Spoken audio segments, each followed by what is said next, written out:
People don't know, and you have to educate these people.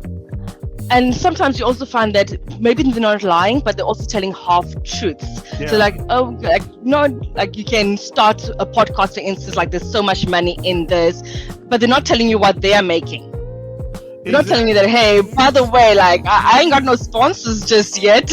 Nobody wants to sponsor my podcast. So they're going to tell you all of the great stories, and they're going to take like a little screenshot of like their biggest success, not highlighting any of the other failures that came along the way. I find that a lot as well. Yeah, because I have another podcast that don't have anything to do with business, right?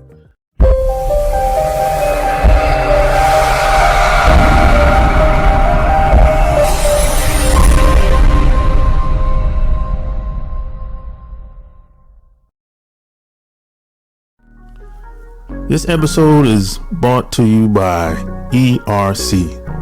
Let me ask you a question. Did you have a business during the pandemic with 5 or more employees?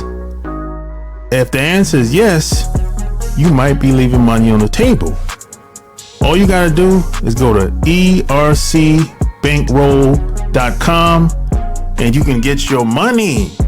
The best part about this, it only takes 5 minutes or less to see if you qualify.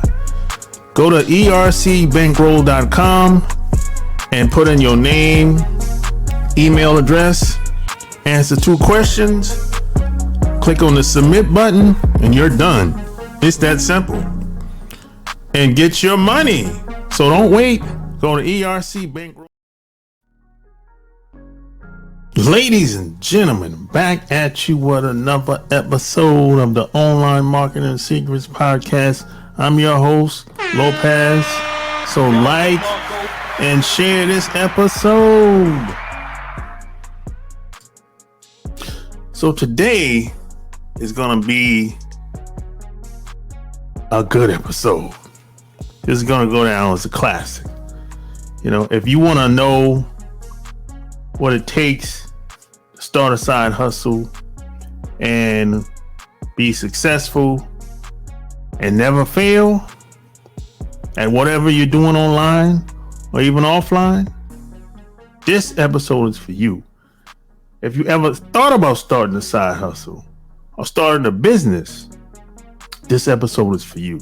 You're going to find out what it takes, because today I have another special guest. However, before I get into that, I would appreciate it if you left me a 5-star review in iTunes. Love it or hate it. Tell me what you think. I appreciate that. So today, my special guest, she's an entrepreneur, content creator. She's a marketer. She has a degree in philosophy, psychology, and English. She has honorary degree in philosophy and English. And she lives in Cape Town. And she's also studied copywriting, social media management, podcasting. She's very smart. She's a founding creator of her own marketing agency, which has a strong emphasis on branding and content creation, teaching and helping people how to promote their product and services online. My special guest today is Tamara. Welcome to the show.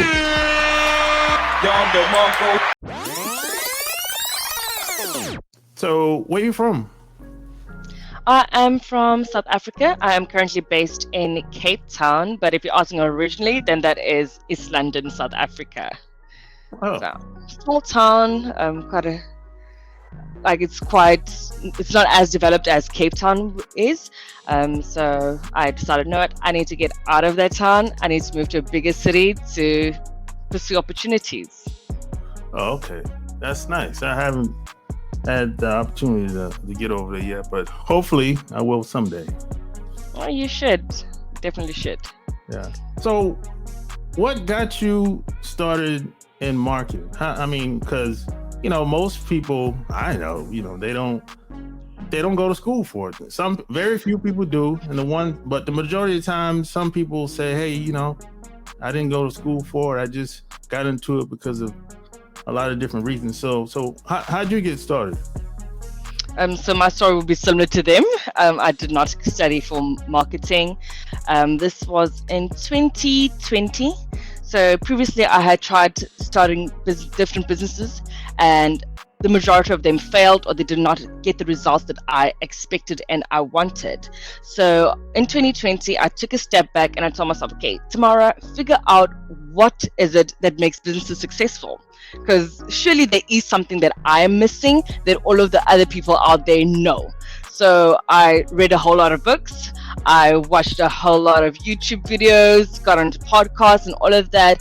And pretty much what I found, there was just this consistent theme that, hey, if you understand marketing and if you get your marketing absolutely right, you are most likely to thrive in business. Yeah, sure, product counts, having a good business idea is all good, but if you can convince people that what you have is the best thing ever, you are definitely likely to succeed. So I then said, okay, let me try and understand what marketing is about. And then I did a whole bunch of different courses in social media marketing, digital marketing, trying to understand different marketing tactics. And I was like, I enjoy this. This is so much fun. Like, screw the business for now. Like, I want to understand marketing and do this for other people. And yeah, I started my own marketing agency, Alaking Creatives, and I have not looked back since. Yeah, that's partly the reason why I started. I started doing marketing because of myself. Because at the time, I needed more leads at the time I had a direct sales business, and I needed more leads, and I couldn't find anybody that could help me. So that's usually how most people get started. It's a necessity based on their own necessity. They had their own problems at the time, or maybe they couldn't. I had hard times getting jobs in the past, so I used my marketing skills to get jobs, to promote products, and etc. So that's usually how it happens. So now, it's one thing to say that, hey, I love doing marketing and everything, but what made you say, hey, I want to start an agency? Literally that person saying, oh my God, like, this is so interesting. Like, I want to be able to teach other people how to do this. And I just saw the opportunity as well, saying, okay, instead of trying to go back to my business, because at the time I was doing like blogging, a little bit of affiliate marketing, instead of trying to push that health business back up, let me just see how can I offer these services to other businesses. It was just a matter of, there's an opportunity and I've got the skill set, let me go for it. It wasn't really something that I took so much time to think it through. It was like, hey, do this. You feel like this is where you should be? Go for it. Yeah, but how'd you even, were there people in your area like that started agencies? How'd you even know that there were people even doing that for other people?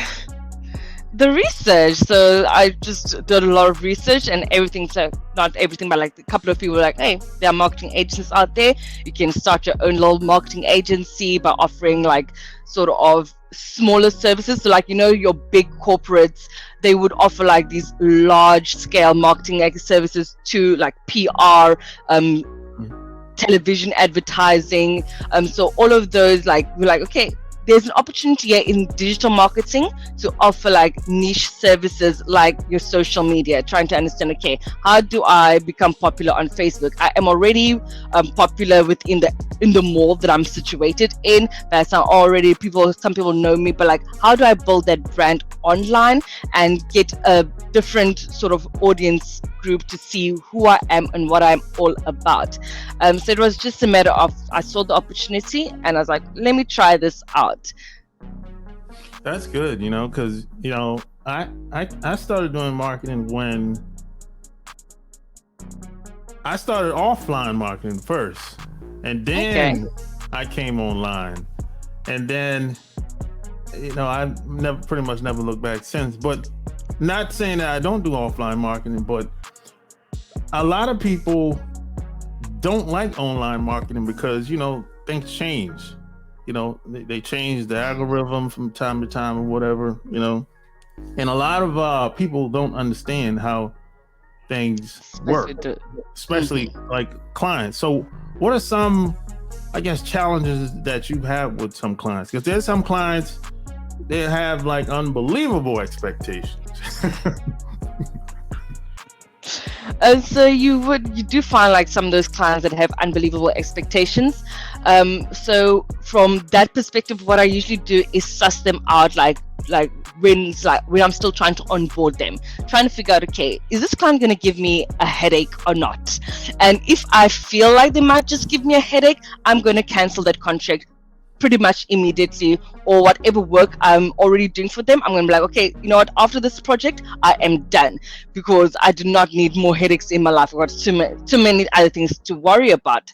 So when it comes to clients that are difficult or have like very large expectations and are not willing to pay for those large expectations, which you also find those, like, it's fun to have large expectations, like, you want to be the best brand out there, but do not expect to be like a company like Coca-Cola or any other big beauty like Nivea or whatnot. Do not expect to be as big as that if you're not willing to put in millions of dollars year in and year out. You cannot come to me with a $500 budget and be like, hey T, please do your magic.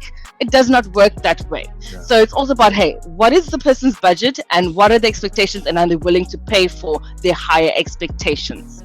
So that's like one of the things. And then if, for instance, like another issue, some of the other issues that you find is that clients aren't willing to try new things. So even within the digital marketing space, like you said, like when it comes to offline marketing, just the transition to online is bad enough. But even when people are considering online marketing and they understand that, hey, this is a great opportunity, they still want to put in those practices from 2, 3, 4 years ago, that they know, okay, they've seen other people do this and they understand that, okay, this could potentially work. So they want to be on Instagram as a beauty brand. But like Instagram's algorithm right now is absolutely poor. Like, you're not going to get organic traffic just by posting ordinary content on your Instagram. You have to try and think, okay, let's do reels, let's move to different platforms like your Facebook reels or TikTok or YouTube shorts if you want to get that organic traffic.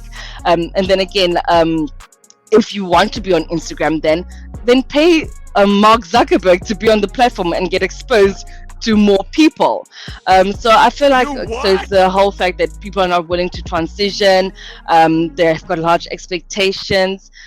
That is pretty much some of the biggest obstacles that I have found as well, and I just try my best to work around them.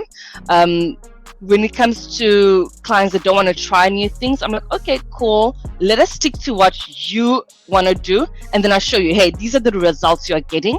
And then as we are working, I'm like, by the way, there's something else that we could try. It's a little risky, it's a little something new, but if you want to get better results, because you could see the results that you're telling me that I should do is not working, let us see if you can try something else, and then work our way around that. Yeah, because that's a big challenge for a lot of people, and I've ran into it too in the past when I used to do a lot of client work. I don't do a lot of it the way today because I do my own thing, but yeah, see, a lot of people, when they come online, even if it could be a startup or just a person that's probably had a business for a couple of years, and when they come online, they want to be famous. I'd be like, hey, because they see other people, right? They see them everywhere. Every time they open their cell phone, they say, oh, I see him everywhere. He's on Google, he's on Facebook, he's on YouTube. And I'm like, hey, he spent millions of dollars to do that. It's not the millions of dollars or a lot of time. Yeah. Like a ridiculous amount of time to get to where he is. Yeah. But a lot of people are dishonest. Even those people that you see online a lot, they're dishonest with a lot of the new people. They'll tell them, hey, you can do it too.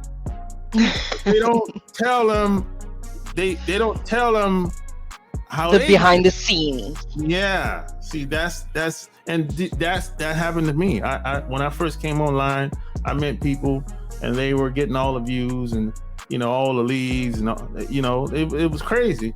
But they didn't tell me the truth. They waited until months later until I bought into what they had, and then once I showed up at the they had a conference and everything, and they said, hey, I paid. I didn't start off paying, but I paid to get my ads in front of people. I paid to get my ads shown in front of the right audience. And these are some of the things that a lot of people don't know, and you have to educate these people.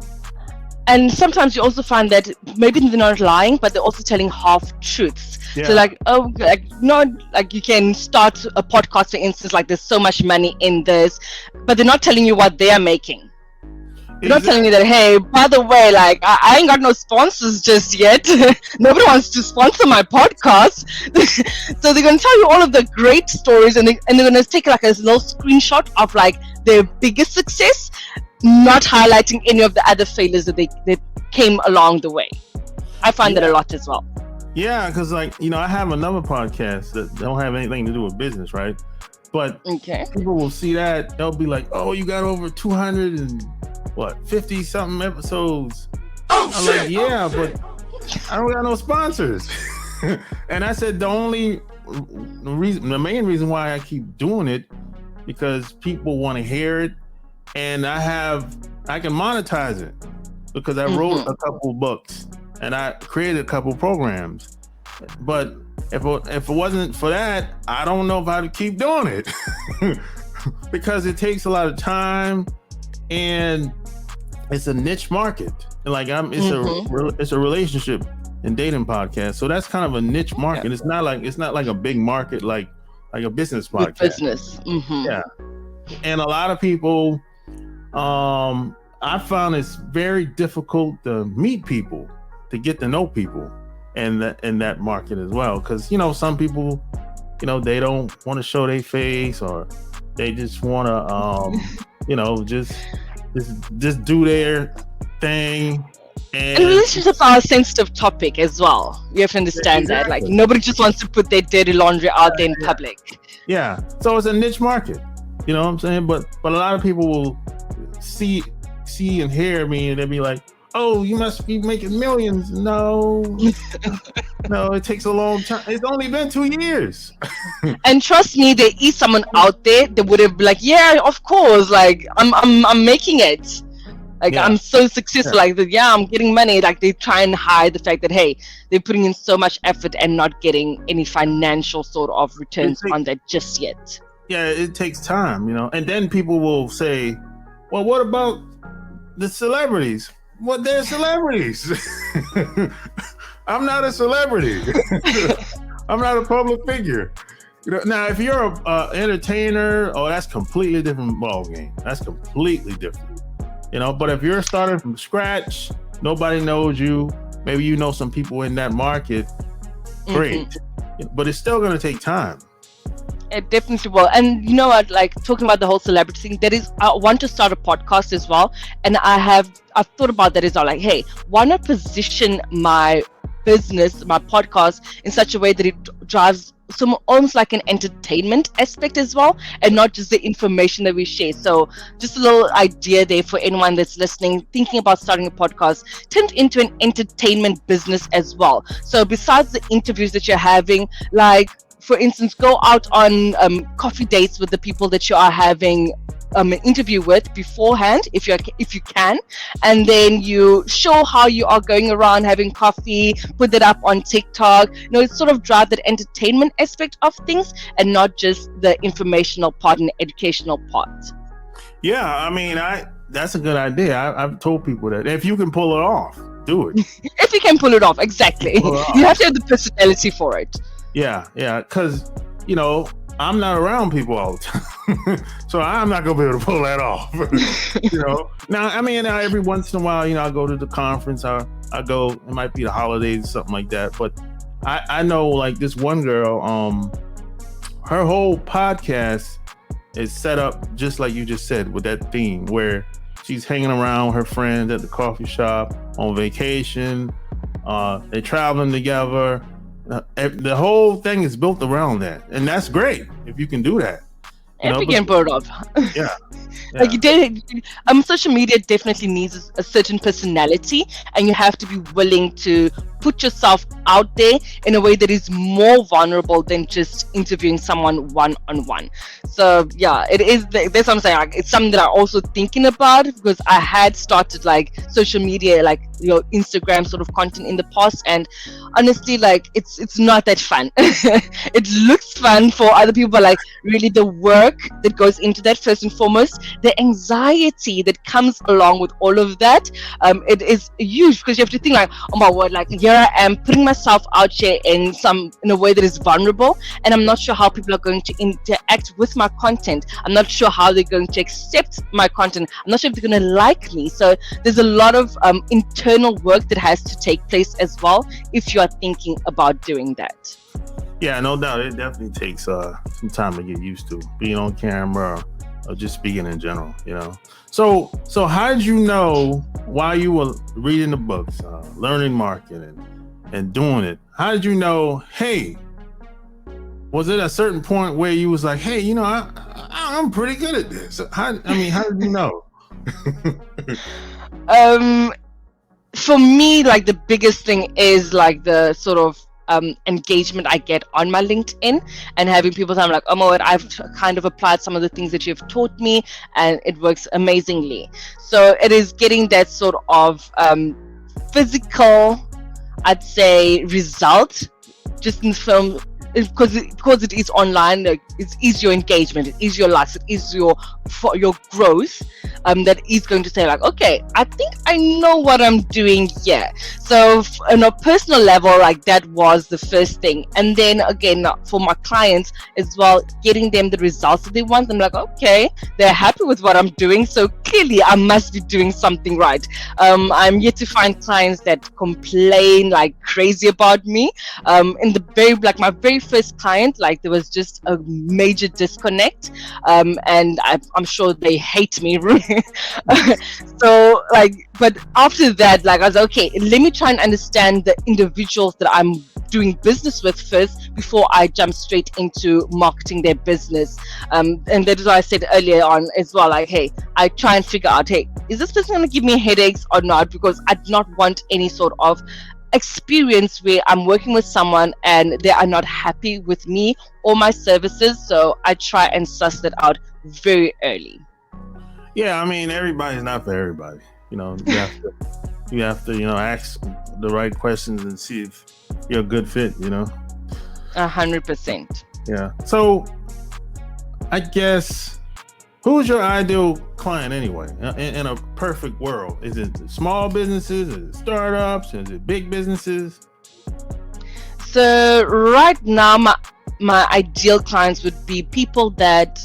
So these are the clients that I'm currently working with, and I enjoy working with as well. So these are companies that have been around for a very long time, but they've just not tried digital marketing just yet. So most of their sales came from in-person connection, in-person sort of meetings, word of mouth, and now they're looking for a way to get like inbound traffic and sort of organic traffic coming through.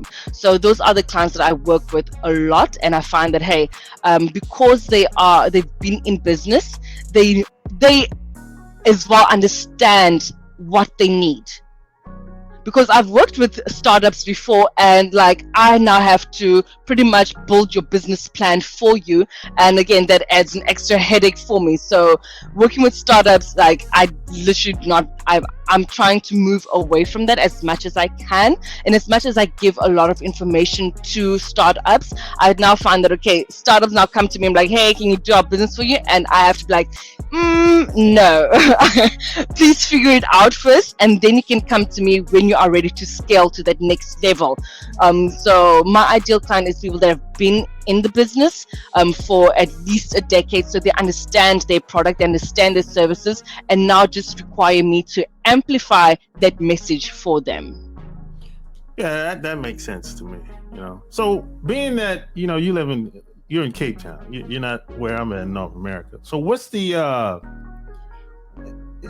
I guess what's the I guess tech could be tech world or business world like as far as using digital media? Is there a lot of companies using it, or I know over here there's very few companies that use it, that utilize it correct, that actually get any type of results. So most, I would say on average here in North America is probably 20% of companies are using it. So what's it like over there?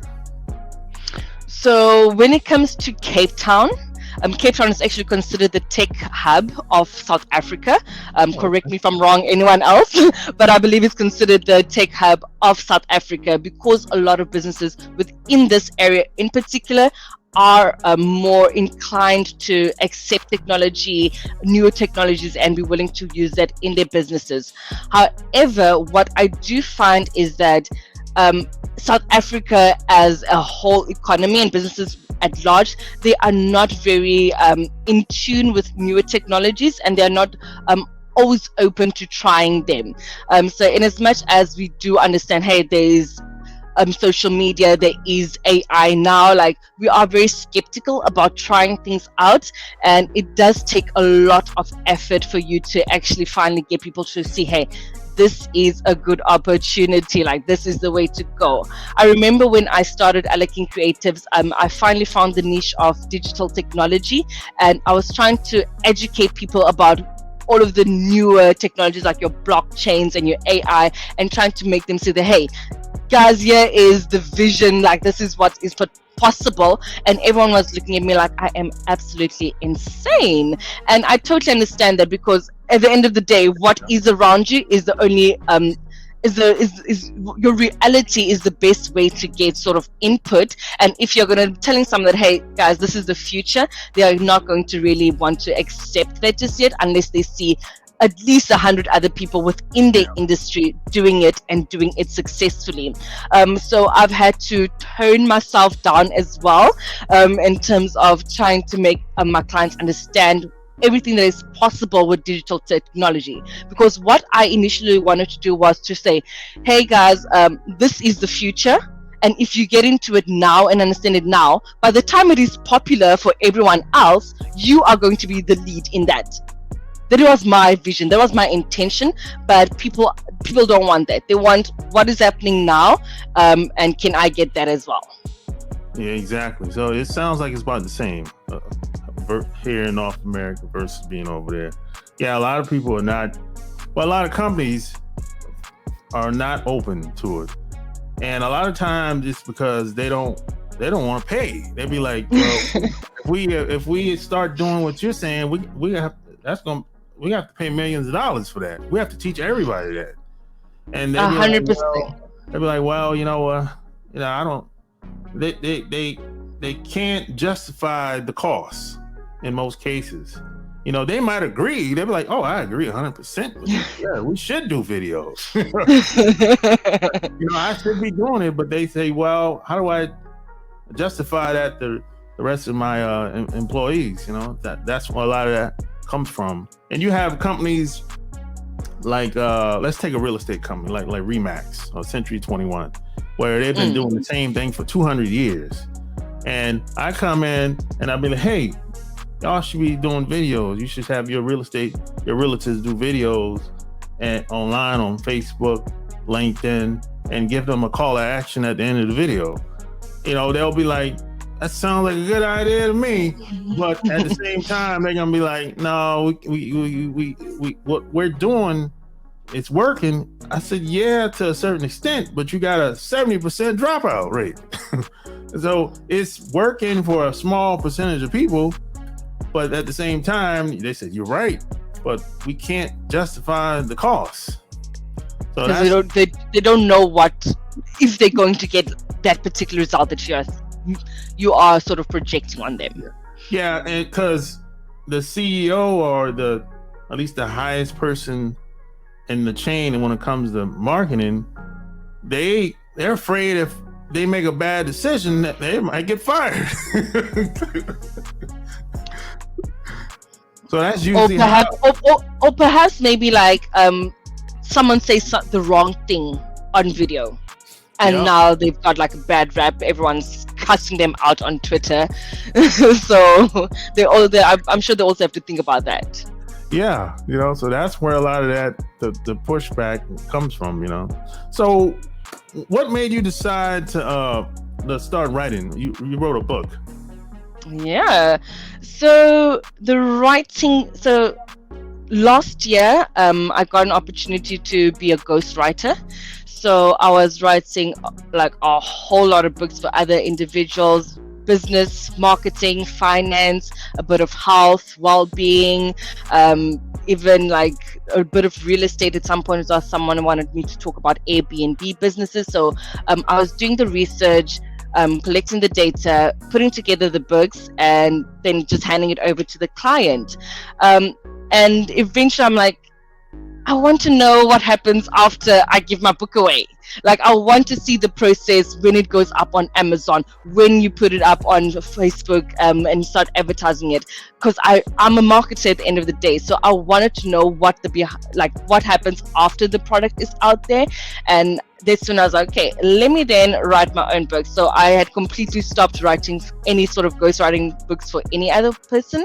And at the beginning, I'd say around March, I started writing Niche Up and Double Up, so that I can promote it for Alaking Creatives and understand, okay, what does it take to market a book effectively? I had written one book for one of my clients, who's a consultant, a business consultant. So we created a book. I wrote the book for her, and however, she just doesn't have time to market it effectively. So I want to see, hey, what can it take to make a book successful? So that is pretty much the reasoning behind all of that. Okay. Yeah, you sent me over a copy of it, and it's really good. So if you want to... You've read it? Yeah. If you want to download the book, I'll include the link in the show notes and everything, So any critical feedback? It's pretty good. Everything makes sense, based on my experience as far as how I go about prospecting and trying to get leads online, and regardless of what you have, really, because I pretty much at this point in my life, I've worked with almost everybody, except I'm not doing no adult entertainment. I'm not doing that, but I've worked in almost every area. Retail. Why would you not want to do adult entertainment when you've got a podcast on relationships? No, I'm talking nudity, like porn. Okay. I'm not doing that. No, that goes against my sex toys. I haven't even done that either. No, I'm not saying I wouldn't, but no one ever asked me, but definitely no porn. I'm not doing that. That goes against my morals. I hear you. Yeah. I'm not doing that. And plus, I'm like, hey, there's a whole lot of other people that can help you with that anyway. Willing.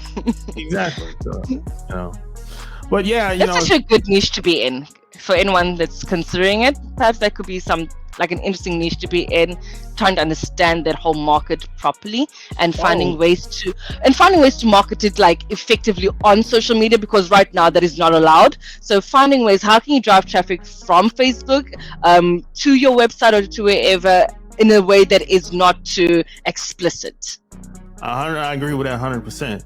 And one of the things about people that do whatever they do in that niche, it's very limited. That's the first thing. And they have their little own networks. They have their own little Google AdWords. I forgot what it's called, but they got their own networks where they can promote their website, their videos or whatever. But it's a very small niche. So I agree. If you can figure that out, and it's a small niche, but I also feel like because it is a taboo niche, not too many people are willing to admit that, hey, I am kind of curious about that life. So you won't find public information on it. Exactly. That's what makes it so difficult. So if you can figure that out and become successful at promoting whatever they have over there. You can promote anything. because in the mainstream, the possibilities are endless. You have Google, Bing, Facebook, etc. The possibilities are endless, you know. So I agree 100% with that, you know. So any last words? No, not really. I'm just want to say thank you to everyone listening. I appreciate all of your ears. And thank you for bringing me on. I hope that anyone would download that book and find sort of valuable information from that. If you want to engage with me, you can find me on LinkedIn. That is where I play. So all links will be found in the show notes. Like, share this episode. Tell me what you think below. Until next time, we're out. Peace.